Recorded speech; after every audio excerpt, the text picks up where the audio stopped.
Hello world and welcome back to Blood Magic, where today we're going to be discussing all about rituals in 1.16 and 1.12. Now I have to note that this version of 1.16 Blood Magic is in alpha, so not everything has been implemented as of yet, but everything that we mentioned today does work for the current version of 1.16 as well as 1.12.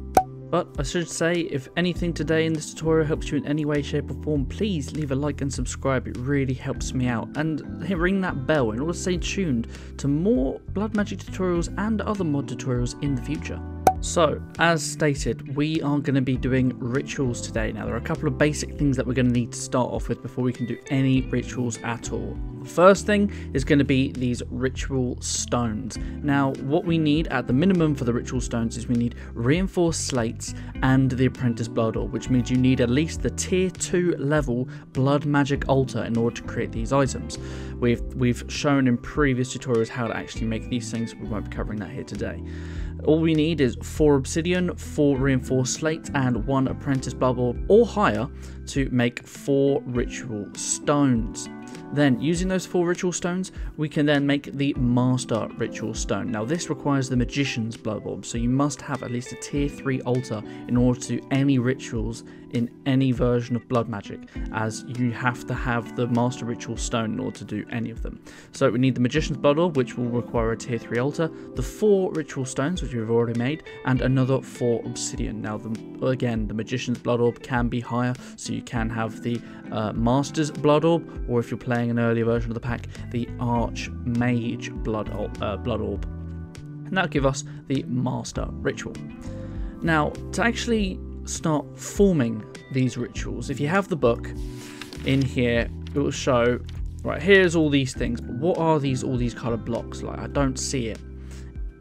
How do we get that from this?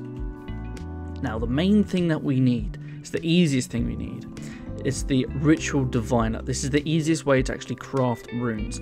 Now, they are made in this configuration. It must be in this configuration. So 4 diamonds on the side, stick in the middle. We need fire at the top, the fire inscription tool, the water inscription tool at the bottom, the earth inscription tool on the right, and the air inscription tool on the left. And it must, all these inscription tools must be in this order. If you do it in a different way, it doesn't work. And this will give us the ritual diviner. But how do you get these inscription tools? You do make them in a tier 3 blood altar. Now, we have the resources here. So, for 1 magma cream and 1,000 life points, you will get the fire inscription tool. With 1,000 life points and the ghast tier, you will get the air inscription tool. For 1,000 life points, 1 obsidian block, you will get the earth inscription tool. And for 1,000 life points again, you'll get the lapis with the lapis lazuli block, you'll get the water inscription tool. And that is how you make the ritual diviner. Now, there's one more item you will need in order to actually activate these rituals, and that is a weak activation weak activation crystal. It looks very similar to the weak blood shards. So first you need the lava crystal. We did go over this in a previous tutorial, but just as reference, this is how you make it. And then it costs 10,000 life points on a tier 3 blood altar in order to create these weak activation crystals.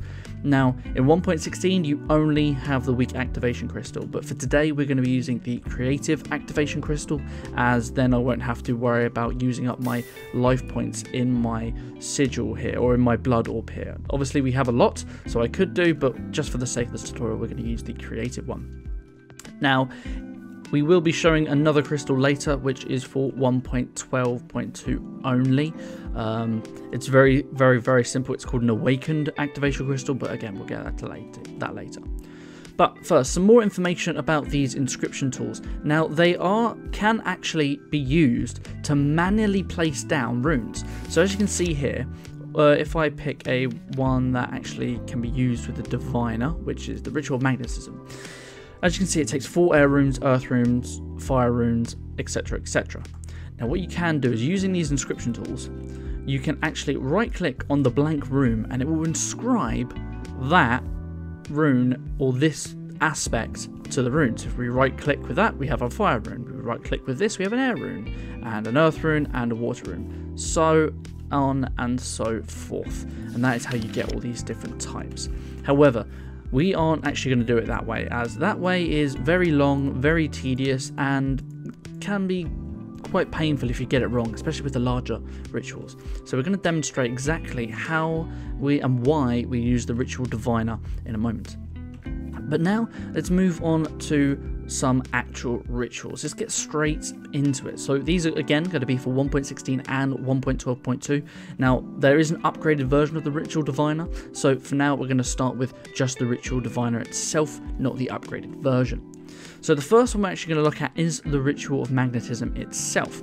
It requires 16 runes in total, 4 of them air, 4 of them fire, 8 of them are on earth. So if I just whip out these stones here, just so I have them in my inventory, and this is how you actually craft it. So we've got the Ritual Diviner here. If you shift and then right click, you can see that we'll start cycling through loads of different rituals. Now 1.12.2, you can also left click to go back in the list, but in this you can only go forwards with shift or right clicking. You can also do another thing here where if you aren't holding shift and you right click, it changes the direction, but for the rituals we'll be going over today, the direction doesn't actually matter. That is more for 1.12. So we want to have the Ritual of Magnetism, and you see when we hover over our Master Ritual Stone, you'll start seeing these ghost blocks. So this is why the Ritual Diviner is so good. For one, it tells you where all the blocks are placed. But that doesn't mean, oh wow, you have to remember it, then you have to like maybe place a block down and then inscribe it with the right element. You don't have to do that. Instead, you just simply hold right click on the Ritual Master Stone. It will just auto form out of all the blank runes you have in your inventory. Now you've got to make sure that you do have enough. Otherwise, obviously it won't complete the structure. And also something to note, as you can see, you can get multiple levels. So what you have to make sure is if you had this underground, it doesn't actually tell you which ones are missing. So if you built it like this, there's actually some that are in the ground here and it wouldn't tell you. So your ritual wouldn't work because maybe your ritual isn't fully formed correctly. But anyway, that is how you actually make a ritual altar sort of thing. Now, the Ritual Magnetism, what does it do? What it will do, it will pull ores out of the ground. So underneath this ritual, it will start pulling ores and placing them in the 3x3 area in between these fire aspect runes. So it will go, you will basically have 9 blocks here in total. Now this can actually be upgraded, and we're going to demonstrate this. So by default it works in a 7x7 area, which means from the Master Ritual Stone it will go out 3 blocks this way, 3 blocks this way, 3 blocks this way, and 3 blocks this way, giving you a diamond shape of a 7x7. So it's not a square in this, it's a diamond. And this can be upgraded by having different coloured or different rarities of block underneath it. So if we took an iron here and placed this underneath the Ritual Stone, what it would do, it would then upgrade to a 15x15 area in a diamond pattern. Then with the gold block it's 31x31, and with diamond block it is a 63x63 diamond block area. So that's a very, very large area. It will still only place the ores in this 3x3 glap, but that's fine. Now to activate this, it will cost 5,000 life points inside of your blood ore, and for every 1 block of ore that is extracted out of the ground and placed up here, it will cost a further 50 life points to place the actual block. So obviously we're in a super flat world, so there's no ores here, so let's dive into a regular world to demonstrate how this works. So here we have the Ritual of Magnetism here. Now as a point of reference, I know this can be look a bit daunting, but from the center here, the white block is the center, that's where our ritual stone is. As a visual representation, the default area is this 7x7, which is the blue and red, that is the default area. With an iron block, it's the black and yellow, giving us 15x15, and with the green and purple area, that will give us 31x31, and then with the pink and cyan, that will give us our 63x63 area. So you can see, if you every so now and then you could move this over in a diagonal space, that will give you a whole brand new area once ores no longer come out of here. So to activate this, all we have to do is go over to this. Again, we're going to be using the creative one here. If we right click on this, or shift right click, There you go, right click. It says the rush of energy flows through the ritual. Now, if you've got to give it a second, this will now start pulling ores out, and I believe it works in every 40 ticks. Sometimes it takes a little bit of time to actually start up. For some reason, for me, it doesn't always work. You might have to click on it a few times, but it definitely will activate. There we go. As you can see, it gives you the Enderman thing. For some reason, it took a little while for me to actually start it up. I had to claim a Master Blood Orb first. So if you haven't got a Blood Orb already attuned to you, then it hasn't got a pool to actually pull the life points out of in this world. So I just had to quickly activate that. But as you can see, it's being pulled out now. Now, there's no way of me to prove putting the blocks on here, but that is definitely how it works. Now, something else you can do is if you put a lever onto the Master Ritual and turn it on, what it will do is it will actually pause the ritual itself. So as you can see, it's stopped now. Now, to reactivate it, you just hit the lever at no extra expense of life points. So if you ever want to just pause a ritual, flip a lever on it, give it a redstone signal, and the ritual will stop. And then if we turn it back on, give it a few seconds, it will start bringing up all of these ores. So it's turned off now. And let's jump back into our other world. So, moving on to our next ritual, it's actually going to be the Ritual of the Full Spring. It's going to require only 4 runes, and these are going to be water runes. And just to demonstrate again, we're going to be making this one from scratch. It's a very, very small one, as you can see. You can get some large ones, you can get small ones. And what this is going to do is create a water source block on top of the Master Stone there.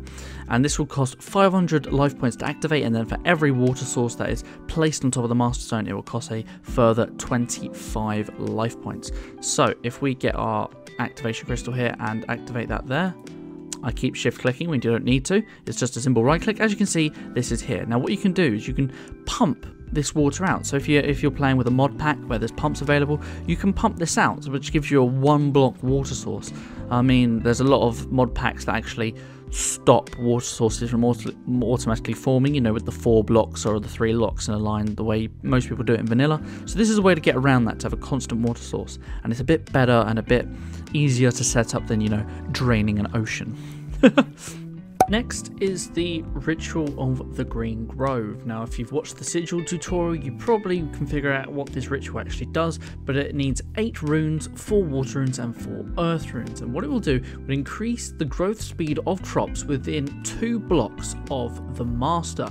Now, if this to activate will cost 250 life points to activate, and then 20 life points per second of activation. So if we go on here, place a whole load of brand new crops to show the tick rate going up, and then if we activate this, the rush of energy flows through the ritual, we'll start seeing these green sparkles, which are like bone meal effects, and that's basically up-ticking the amount of crops. Now, as you can see, it's only working within this surrounding area. It doesn't go out to this outer area. Now, this area can be changed using a different tool, as well as that as using different types of wills.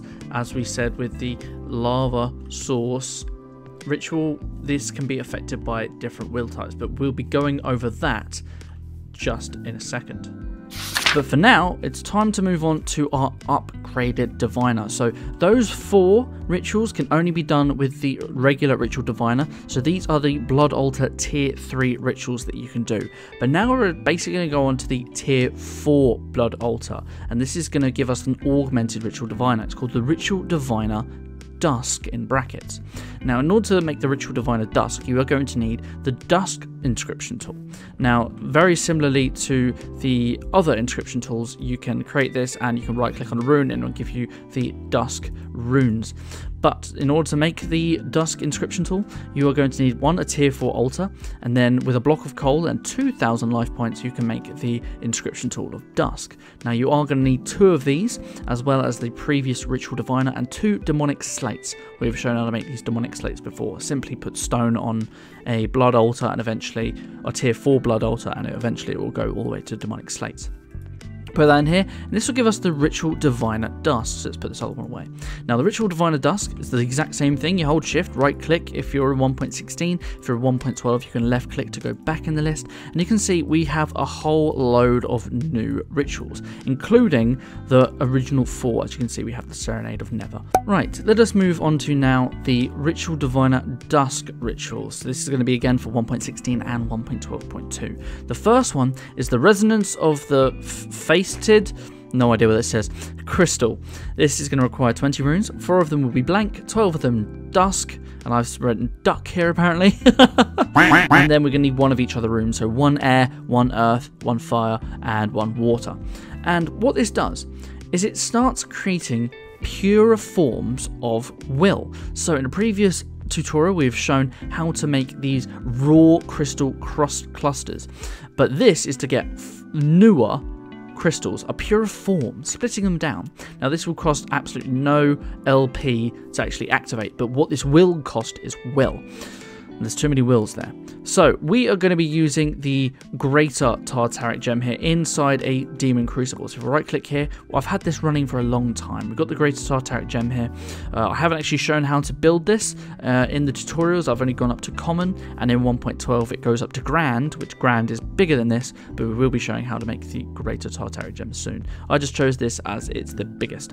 So if you right click this on here, and we have a demon crystallizer on top, it will start creating our raw crystal clusters, which we have shown before. But when it reaches the highest level of crystal clusters you can see here, it will split into 4 and will create these 4 stalks. And then from there on, if you keep releasing raw will, eventually the others will keep growing as well. So I've had this going on for a very long time while I was building this, I don't know, set, I guess we'll call it, this area. And it's taken a very long time to actually get all these up to snuff. Now, these act the exact same way as with the regular crystals. So if you have enough, I think it's 1,000 life points in your, or 1,000 will in your inventory in a gem, you can just right click off the crystals, and that goes the same with these other ones. So the 4 different types that we have here, looks like I need a blank hand for all of them. We have 4 different types here. Again, this is all just with right clicking, and I'm going to put this Greater Tartaric Gem right in here, and we'll see that eventually those stalks are going to regrow, and it looks like they actually already have regrown. Yeah, as you can see here, as we take out the outer ones, the middle one starts separating to them. That's why all of these have gone. So now, before we only had 1 type of will, we now have 5 types of will. Now, these different will types, what are they? We have raw will, which we know is dropped by mobs. Then we have from the water rune, that's the water rune there, we get the steadfast will. For the air rune, we get the destructive will. For fire rune, we get the vengeful will. And for the earth rune, we get the corrosive will, which is very, very simple stuff. We'll go over all these different types very, very shortly.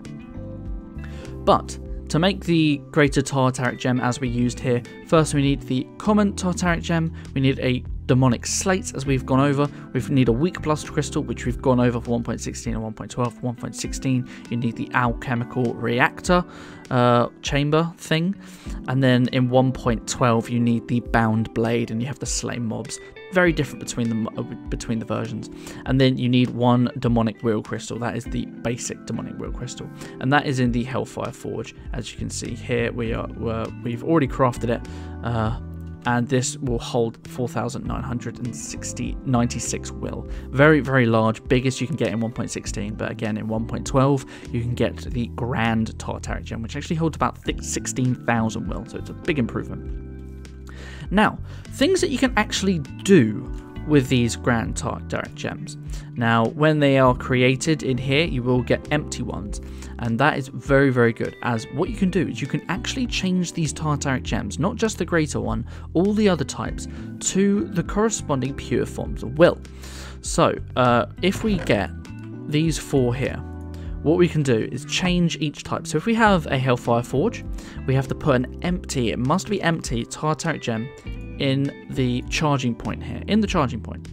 And it looks like there is will in the air somewhere. That's not what I wanted us to do. Let's get a brand new one, because it must be empty. So we've got a brand new, why does it keep filling up? There's leftover here. So there's leftover will in the atmosphere. as you can see, I've changed it to green now. I'm going to demonstrate that again. There we go, now it's not doing anything. So, with these other will types, we can put them in the Demon Crucible, and as we know, the Demon Crucible will release the will into the atmosphere. So if we put this on here, it will burn, and then this Tartaric gem will absorb this will. So that's given us the green type, the corrosive gem. If we put a new one in here and we put, say, the destructive, we put that in here, it will give us some destructive will. If we put the next one in, we can put steadfast, and that will fill up again. Now I'm waiting here so it actually fills up to the correct points. And then the last one is vengeful will, and that will create that. So now that you have all these different types, how does it work? Like, do you need to constantly do this, fill them all manually? Well, no, you don't have to. You can use the Sentient Sword. As we know, that drops will. But as you can see, the Sentient Sword can also take on the aspects of these different Tartaric gems. So if you had a basic Sentient Sword, if I just spawn one in here, if we activate this with a right click, it's activated, and you can see that it's activated with raw will, because what it does, whichever will type you have, the one that has the most, in this case raw will, that's the type that's going to be activated. Now with raw will, we know that it just increases damage, and the more will you have, the more powerful it is. But we can change this to the 4 different types of aspects. So I've done it ahead of time. Now, obviously, if we just put everything away here, we only have the green one now. So if I right click again, we now have the green aspect, and this is the corrosive aspect. And what it will do, it will apply a poison or wither effect and increase damage, just like raw will, except it will not do as much damage as a raw will type. If we get the vengeful will here, that's going to be red. As you can see, I'm a little bit faster.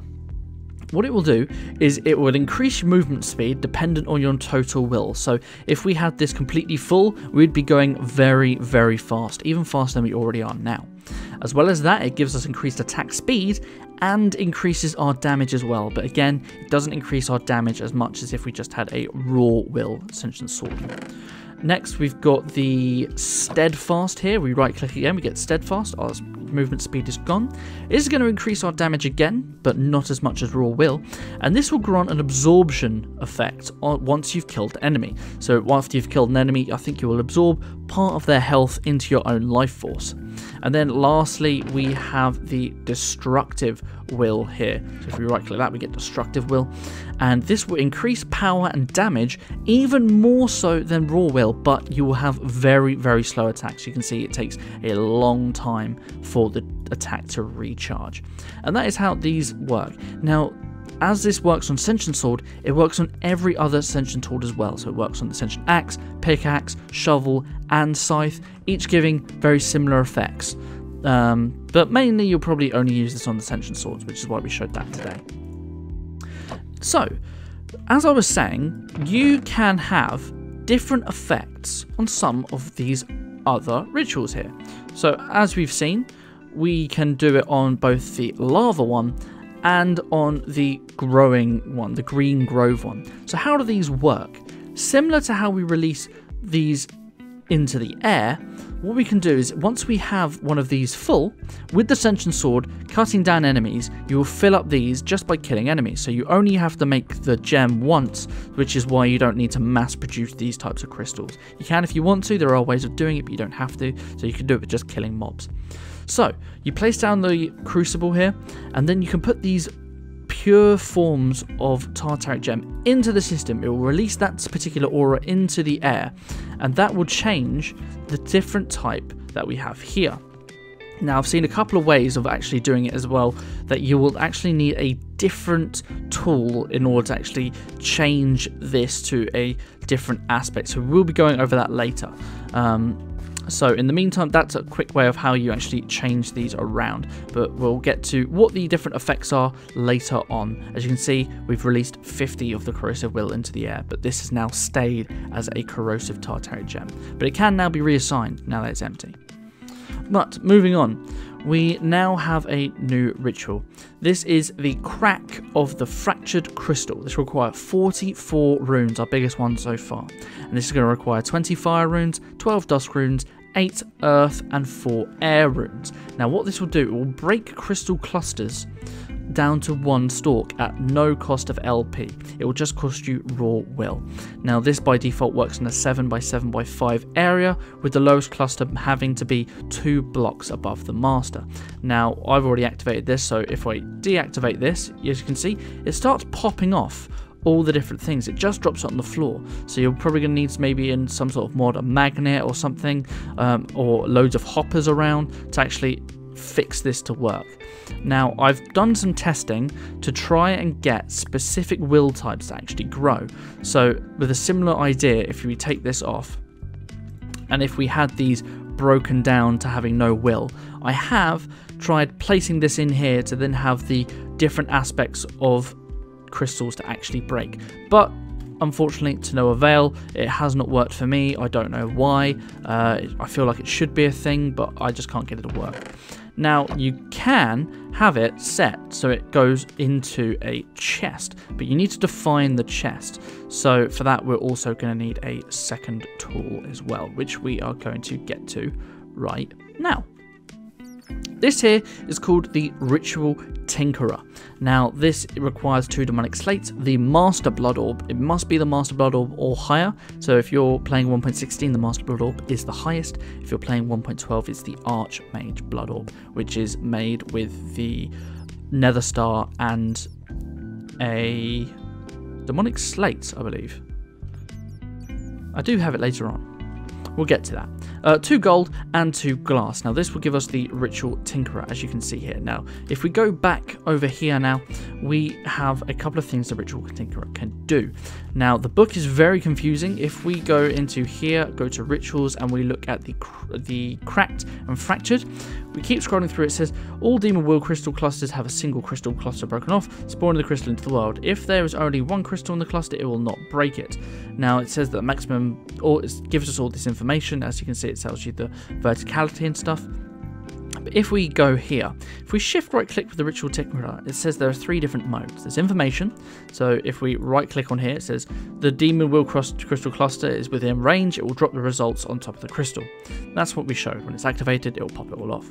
We then have set will. I haven't got this to really work properly. All I've ever managed to make it tell me is to, it says no longer use demon will.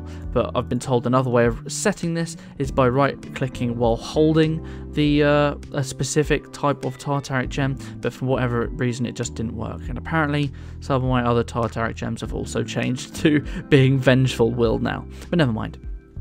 And then the other thing you could do is define an area. So if we shift click on here, we can now see here is a massive area. This is the area that it will start breaking down blocks, but this can be redefined. So if we right click here, it says it's found a new block. If we right click on another one, it's now going to break in this area here. Now another thing you should be able to do is if you shift right click again, with it being on define area, it says all demon will crystal clusters have a single crystal broken off, spawning in the crystals into the world. If there is only 1 crystal in the cluster, it will not break. Now we've already know that, but if we should be able to right click on this chest. Now I've found online that is how it works. If I now do this, is it going to keep breaking things off? No, it's not. See, things aren't working properly for some reason. Now you should be able to link this to a chest and have it pop into the chest. That is what I found on the wikis, but in the book it doesn't say you actually can. This might be a 1.12 thing only, or maybe even earlier, maybe 1.7.1. But for whatever reason I can't get it to work. But if you can, more power to you.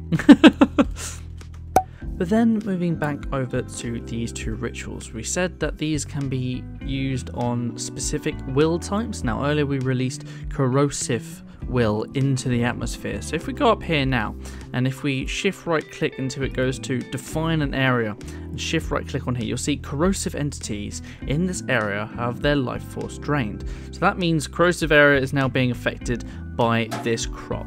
And all the different types can do different effects. So if we put some steadfast in here, this will take the steadfast effect. If we put the vengeful in here, it would do the vengeful effect. And if we did the destructive, it will also do the destructive effect. But it also works on regular will itself if we release just regular will from our plain old Tartaric gems.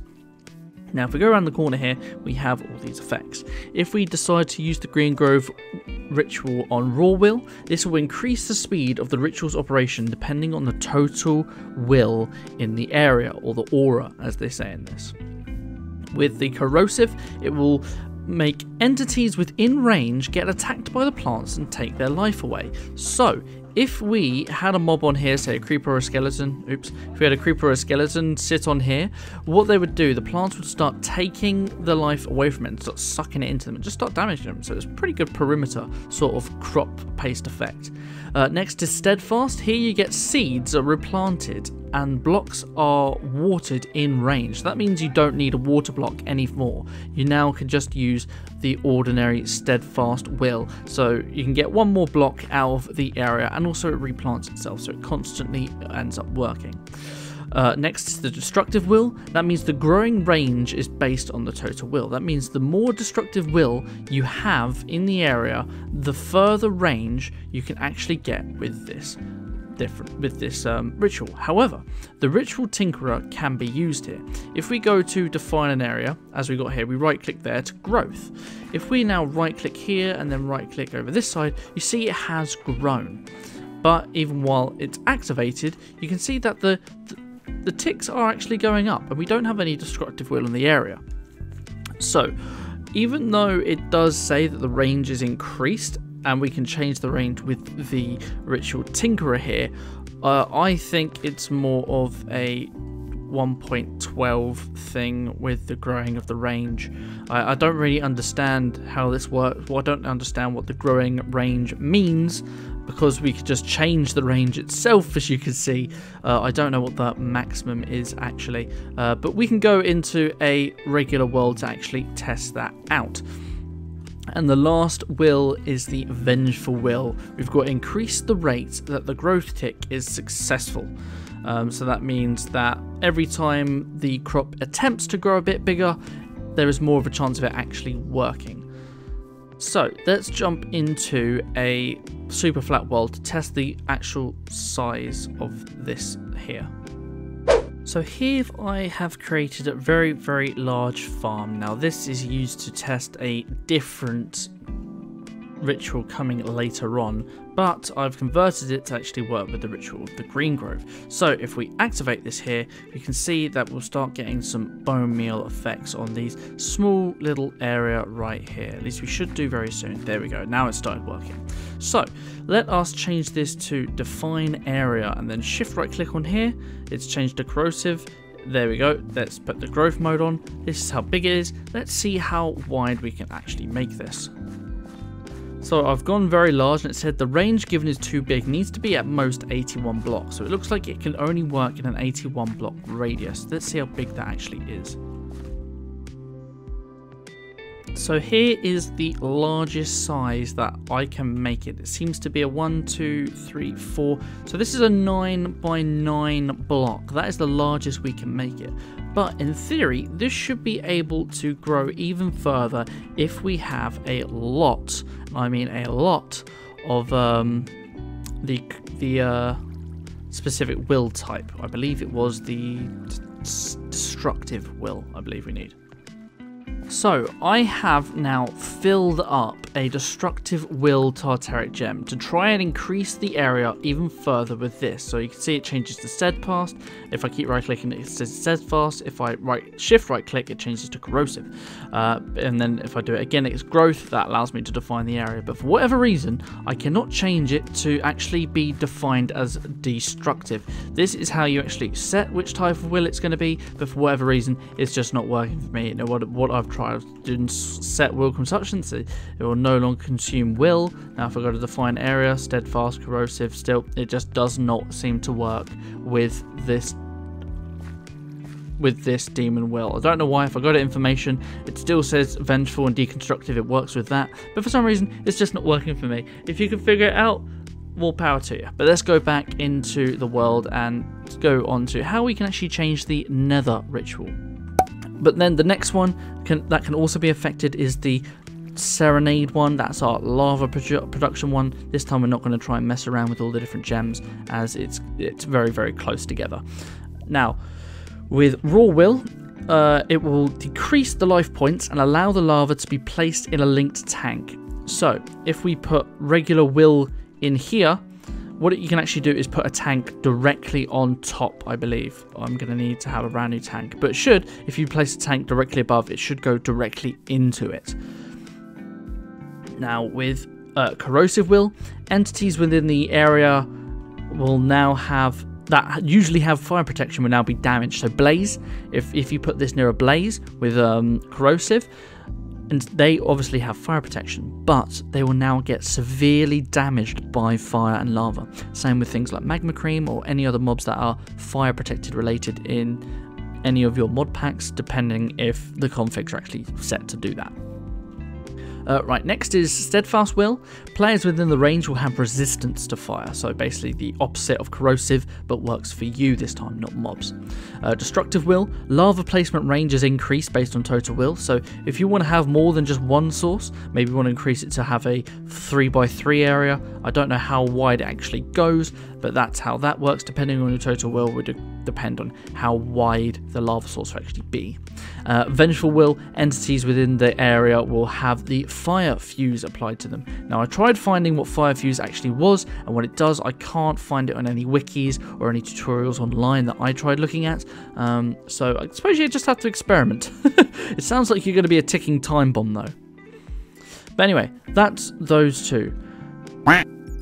So, moving on to our next ritual, now that we know how the different aspects can actually affect the different rituals. Next we have the focus of the ellipsoid. The ellipsoid is an amazing word, just saying. So this is going to require 36 runes, 8 of them water, 8 air, 8 fire, 8 earth, and 8 dusk. Now what this will do, it will create a sphere of blocks from whatever materials are in the chest above the master stone, as we have here. Now this will cost 20,000 life points to activate, and for every block placed it will cost a further 5 life points. Now again, this can define your area. So at the moment it says chest, the location of the inventory of the ritual. So we have it placed to here, but I believe you can chase it. You can change the area. Right, the block range given was too far. It needs to be within a vertical range of 3 blocks and vertical range of 3. So I think you need to have it pretty much around this area, but we'll leave it to here right now. And if we shift right click again, it defines an area. So this by default is the area, but if we wanted to change it, we can right click here for 1, and if we right click up here for 2, we've changed the range. Now this might give us a bit of a wonky sphere as it's not completely symmetrical, but again this works in sphere, so all the blocks that are underneath, they're not actually going to be placed as their blocks already there, so we're just going to skip it. But let's see what this shape is going to do. We've obviously activated it. I've got a lever on it, so I'm going to activate that there. I'm going to give it a couple of seconds, and as you can see it starts doing it at the range. So it has done a proper sphere, it's done it to the best of its ability, it does it very quick, and obviously it is hollow. So if you want an early game builder, say you're playing a mod pack that has a builder and you want something early game, this is a very good way of doing it. And if we break it, it does keep replacing it, so that's why you want to turn it off. As you can see, it hasn't done all the sides as it's trying to do other blocks, so it just didn't finish it. But that's how that works. You can do it out of any material. It could be glass, it could be stone. We just chose stone here from the chest that was underneath, and that is how that works. Moving on, we have the Reap of the Harvest Moon. This is going to cost 24 runes, and it's going to be 12 earth, 8 water, and 4 dusk. Now what the Reap of the Harvest Moon does, it will harvest plants within the range and drop the items on the ground. Something it can also do is it will replant any seeds that are dropped on the ground. Now this takes 2,000 life points to activate and 40 life points per crop that is actually harvested. Now this works again with the different block types, the iron block, gold block, and diamond block. Now these are the numbers that I've been told on the wiki. Works in a 9x9x9 area originally. With an iron block it's in 13x9x13. gold block 21 by 9 by 13, and the diamond block by 31 by 9 by 31. So if we go into here, if we activate this thing, well, I haven't activated this one before, if we just right click there, it will automatically do it, replace all the seeds, and that is the maximum area. But I've made this setup in a larger version on the solo world, so let's jump there. So here we have a massive farm. Now this is actually 63 by 63, not the maximum 31 by 31. I don't know what version the wiki is, so I wanted to test this in the tutorial itself. So we're going to test this now. We know the default area is obviously a 7 by 7 area, so if we activate this here, we should hear everything break. There you go, something broke. And there you go, there is our default area. We got actually looks bigger than that. We've got 4 that way, 4 that way, which means this is actually an 8 by 8 area. And it's in a square as well. So this is an 8 by 8 area, radius of 4. So let's now try this with an iron block. So I've been trying to get this to work, and I've placed the iron block underneath and it just isn't working. Doesn't matter if I place the gold or the diamond, it just does not seem to be working. So I believe that this is an outdated version. In 1.16 you can only do at a maximum of this size here, which looks to be a 9 by 9 area, because as you see, I get this to full, it's automatically harvesting things, so it definitely is working. Now the only thing other thing I have to try is if we have the ritual tinkerer. So this is my next plan of attack. If I right click this here, harvest within the range, yep, we're on information, we want to have it to define area. It looks like oh, there you go, there's the defined area. If we now set this to here, and then to over here, it does increase the size. There you go. So it's just the ritual diviner that actually works with. Let's see, how wide can we actually take this? Can we go to the max size? So if I put that here, and I put this here, too far. Needs to be within a range of 15 blocks vertically and horizontally 15 blocks. So there we go, 15 by 15 is the maximum size we can actually go. Now is that 15 blocks either side? So here we have it. This is the maximum size we can actually create with the Harvest Moon ritual. You must use the ritual tinkerer. This is a 15 by 15 square. Very, very large. I was not expecting that, to be honest. Plants within range, yeah, we know all that works, but we want to take off our, there you go. It's a very, very large area, as you can see. So the wiki is a little bit wrong. In 1.16 you must use the ritual tinkerer, but I think in earlier versions you actually use the blocks themselves, similar to how you use the ritual of magnetism as you have over there. Let us jump back into our super flat world. Hi all, Mondays from the future here. Now we just looked at seeing the Ritual of the Harvest Moon, how it's changed its direction with using, or how it changed its defined area using the Ritual Tinkerer as the blocks didn't work. Now I wanted to see if that was actually working with the Ritual of Magnetism. So we still have this here, I've broken all the blocks. If we right click this here, as you can see, it's now activated, but it stopped working. So what that means is we have sucked up everything in this area here. But if we put a bit of iron in here now, it should choose a larger area. There we go. It's starting to take other things. And then if we get rid of that, it will stop again. Oh, never mind. It must have scanned things first. I think it must do all of the different... It must scan a certain amount first and then brings it back. But if we leave this to diamond, it will actually keep going. But something that I've discovered here is that if we have this on to define area, right click here, it will do placement. But then what you can do is, if I just use this block here, I can do this to then here, and it will change the location for placements. So you can change where you want to place things. Now I've tried doing this in a wider area, and it says that you have to do this within vertically and horizontally of 4 blocks of the master stone. So you can't actually do it too far away. But if you wanted things not directly on top, you can actually change the position. So you can completely pretty much surround this thing with ores. But it seems that the blocks do work. That is exactly how you actually increase the area. You can't do that with the tinkerer, but you can change the placements with the tinkerer. Anyway, back to where we were. So, next we have the Ritual of the Crusher. This is going to require 16 runes, 4 earth, 4 fire, 4 air and 4 dusk. And what this will do, it will break blocks in a 3x3 area underneath the Master Ritual Stone and place them above or in a chest that's on top of the Master Stone. So, this can be used in conjunction with the Ritual of Magnetism. So if you put the Ritual of Crushing on top of the Ritual of Magnetism, you can make this automatically mine ores in a given area. It's a very, very, very powerful tool. So as it said, if we just put a regular chest on top here, the blocks should start going into there. So let's activate this thing. First, I need to actually get underneath it. And activate that, it starts breaking all the blocks, as you can see, and place them in the chest. And if I didn't have the chest there, it would start bringing them up here and just, you know, throwing it right on top there. But with the chest, it will put them in the chest, of course. So it's a very powerful thing to do.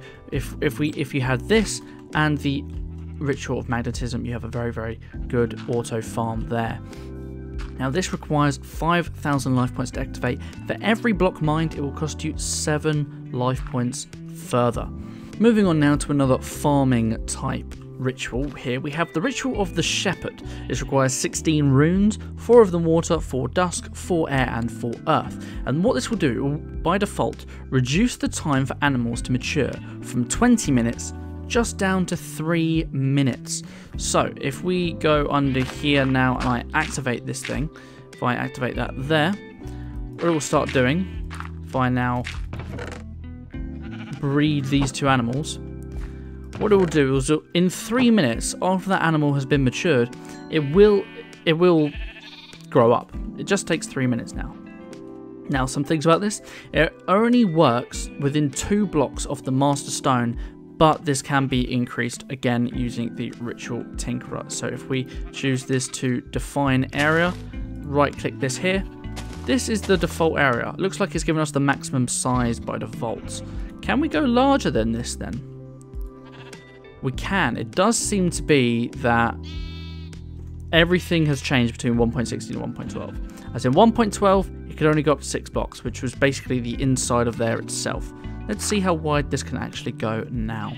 Here we go. Here is the maximum range. This is a 7x7 radius, this is. And again, it obviously can go up to 7 blocks tall as well. So if we did this right here, something like this, and then went over to the side, it works in this massive area. Now 1.12, it looks like it can only go up to 6 blocks away from the center, so it's going to be a lot smaller than this.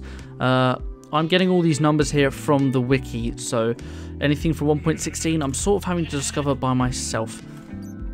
But anyway, this can also be affected by different will types, again using the Demon Crucible and your different types of Tartaric gems. Now with the raw will, it will decrease the maturity time even further. So we've only got it down to 3 minutes now. It can go even further down. Now I couldn't find the numbers of how much further down, but if it's less than 3 minutes, you're in for a winner there. Next we have Steadfast, which breeds mature animals using materials provided from a chest. So that's why we have the chest in the center here. If we had this set to Steadfast, what it will do, it would tell us, oh, where do you want to locate the chest? There we go, we have all the different things there on the side as it says. Then for Destructive Will, what it will do is adults that have not been bred, will chase down mobs and explode. Which means if you had an open pen here, if you had a mob, if you had 2 mobs here, or 3 mobs in here, say 2 of them bred and the last one didn't, and it saw a creeper, it would chase after that creeper. As you can see, that had just matured, it must have been 3 minutes. It would chase after a creeper and blow up. Now when it blows up, it will do 6 hearts of damage to the mob and the player, but it will not destroy any blocks that are on the ground. However, if there is an item on the ground, it will blow up that block. Next we have Vengeful Will. This will decrease the time it takes for animals to breed. So as you breed something, there's going to be a cooldown as to how long it takes for that animal to be bred again. That will just basically shrink the time, but I do not have the numbers there for that, unfortunately. But that's how that works. So we can expand this area with the Ritual Tinkerer as well as change its will type to give many different things. So I suppose you could have one for every different type of animal. Maybe you have a couple. Maybe after you've bred some, you take them to the next one. I don't know. Depending on how you want to do it. I'm sure there's many things you could do. Moving on, we have the Ritual of Regeneration. This one's very, very self-explanatory. It requires 44 runes, another very large one, 20 earth, 6 air, 8 water, 6 fire, and 4 dusk. And what it will do, it will apply regeneration effect to entities that are within 10 blocks of the Master Stone. So pretty much if you're within the area, you will get this effect here. Now, this will cost 50,000 life points to activate. Now, I found online that it actually costs 40,000, but from my own tests, it costs 50,000. So for earlier versions, it might be a little bit different, but this is a good ballpark range. It's going to cost a lot in order to actually activate it.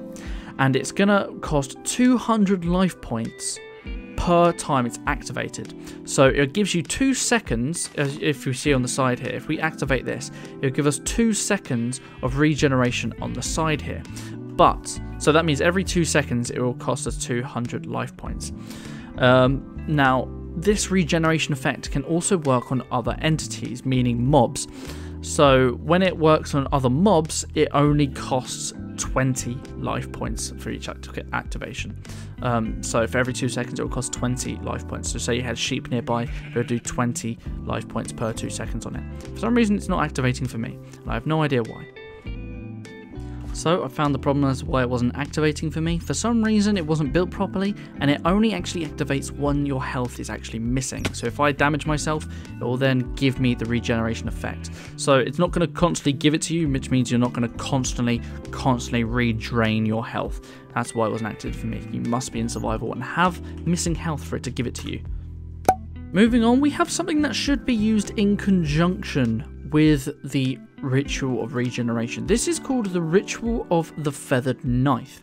This requires 40 runes and requires 16 earth, 8 air, 8 fire, 4 water, and 4 dusk. And what this will do, it will auto self-sacrifice blood into your blood altar. It will drain until you are down to 3 hearts of health. It also does recognize runes of self-sacrifice, but not the bonuses from incense altars. So as you can see here, I've just got a level 1 incense altar as we've got here. What I'm going to have to do is actually break that, activate this, place it down. As you can see, that's starting to increase the blood that's in there. It's starting to fill up automatically. And if I go into survival, it will start chopping me down, but it will only chop me down to 3 hearts. Now, because my health is so low, I'm so high and I'm in peaceful, it's actually giving me full health. But there we go. If I change that to easy, we're going down. And because we're so close to our regeneration ritual, it's giving me that as well. So it's going to it is taking us away more than it actually can regenerate. But it's a way to just, you know, AFK. It won't ever kill you. It's only going to take us down to 3 hearts, as you're going to see here. And you'll basically always have this full if you do it this way around. Now, this will cost 25,000 life points to activate, and it will cost, for every half heart that has been taken from you, it will cost only 20 life points, but it will give you 100 life points in here. So you've got a net gain of 800 life points. Obviously, if you were using your sacrificial knife, you would get 200, but this way is a good way to AFK and obviously change, and obviously just forget about it and it will just work. But again, this can be affected by will. If you have raw will, it will increase the speed of the ritual based on your total will in the area. So if we had raw will in the area, you'll basically start losing life points quicker, and the more will you had, the quicker it would be. Corrosive will, this will use the player's incense to increase the yield. So as you said, if we had the incense altar, by default it wouldn't use the bonuses from the incense altar, but if we did use corrosive will, it would start using our bonuses from the incense altar. Now, we showed how the incense altar worked here in the very first tutorial. This gives us a lot of bonuses when using the sacrificial knife. So it's a good another auto way of getting extra life points. Destructive will increase the yield of the ritual based on the total will in the area. So obviously with corrosive you have the incense altar. If you have destructed, it will no longer use the incense altar, but the more will you have in the area will give you extra bonuses. Now I don't have the numbers here to tell me how much the bonuses are, but you will get an increased amount of life points per half heart taken with this ritual. Next is Vengeful Will. Now when Vengeful Will, what it will do, it will set the minimum health for sacrifices to 1 heart. So what that means is that before it would keep 3 hearts, now it's going to take you all the way down to just 1 heart. So if you want to live life on the edge, you can stay down to 1 heart. Now obviously we're in survival, we're on peaceful mode, so it's just casually taking things away repeatedly, even though it's already full. That's what you got to remember. This thing is full and it's still taking it away from us.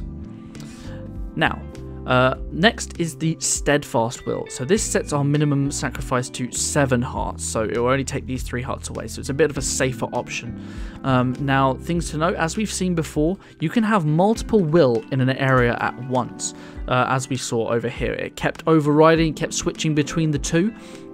So if you had Steadfast in the area, it would override the Vengeful Will, so you'd always get the safer option. So sometimes you're going to want to have these rituals really far away, otherwise they will start interfering with each other. Moving on to our last couple here, we have the Sound of the Cleansing Soul. It's costs 48 runes, pretty much the biggest one that is available.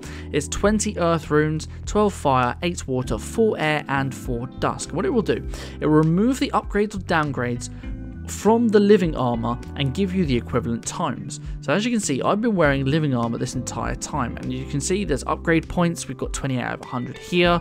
It hasn't given me any more on the other thing. I think that's overall everything. But what this will do, if we go into here, if we activate this, it says energy start rushing flu. I don't know if we have to hold it maybe. Okay, that's not what I've done. How does this work? Oops. I keep doubling out. Let's go into survival. I think I know why this isn't working. Now the reason this isn't working is because in 1.16 there's only 1 tome in here so far, and that's the Living Armor Upgrade Tome Tough Palms.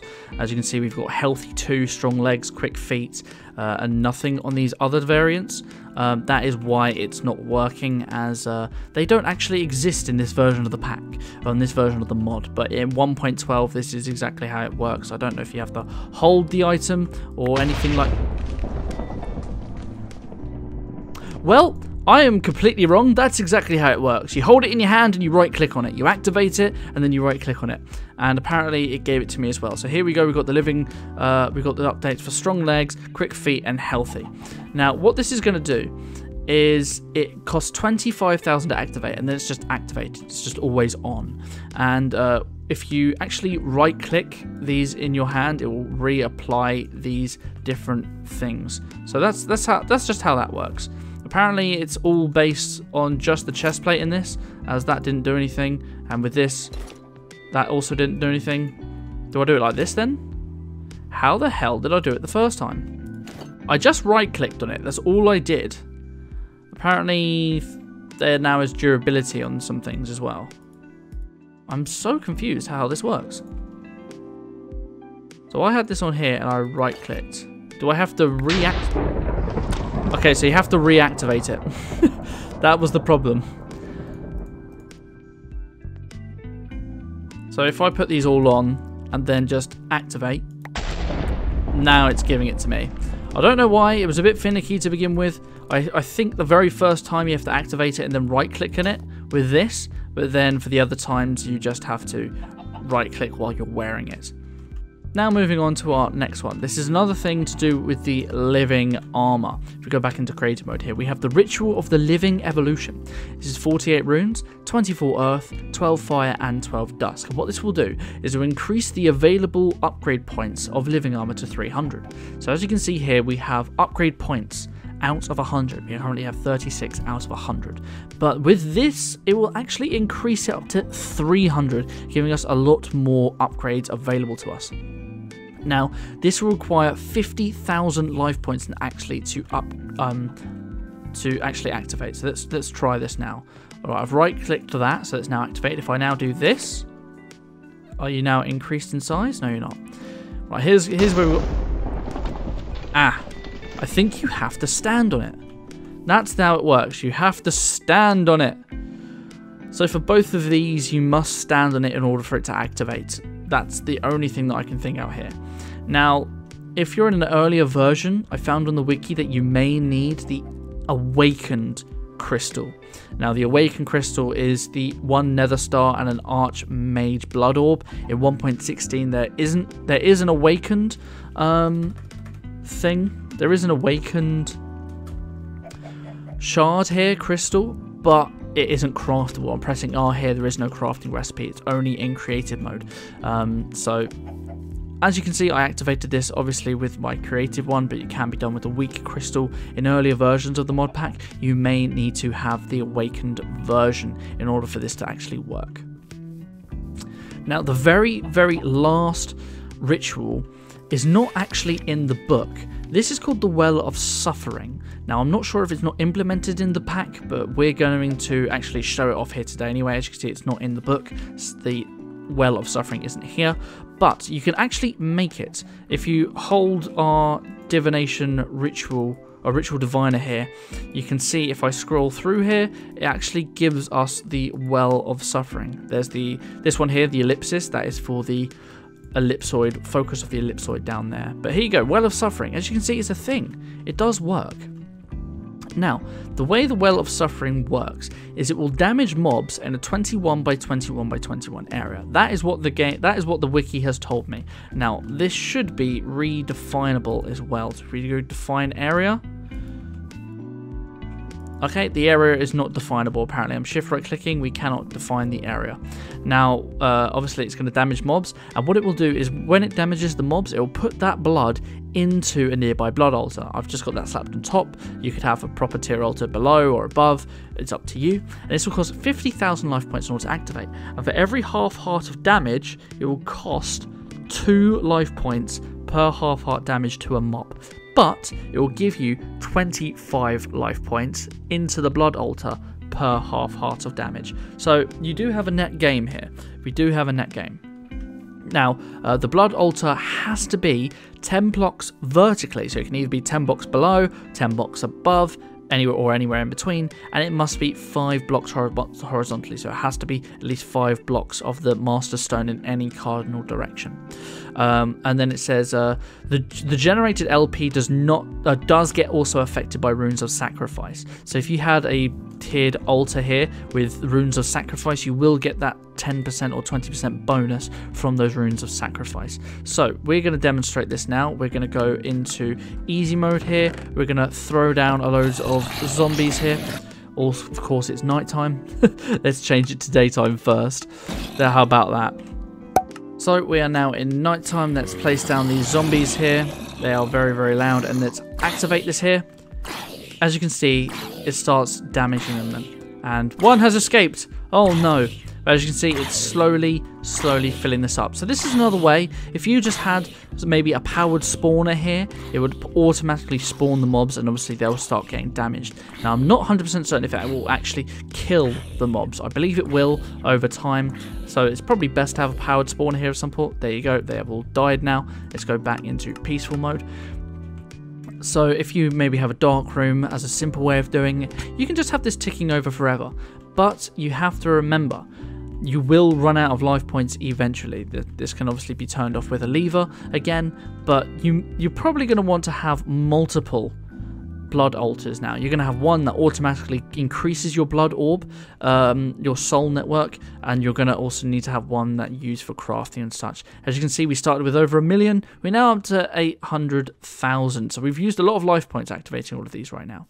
But guys, that is going to be the end of this tutorial. That is every single ritual that is in 1.16, but that is not all that is available in 1.12.2. So we will be making a second part of this. That's going to be dedicated to 1.12.2. I can show off any differences there. We won't be going over these rituals in that version, as we're just going to be going over all the extra ones that are in that version of Blood Magic. But if you did enjoy this tutorial and helped you in any way, shape or form, please give me a like and subscribe. It really helps me out. We are very growing very quickly. Well, I'm getting a lot of attention here, and I cannot believe the support that I'm getting from all the commenters and all the people that have subscribed. I really appreciate it, and ring that bell to stay tuned for more in the future. Guys, thank you so much for watching, and take care.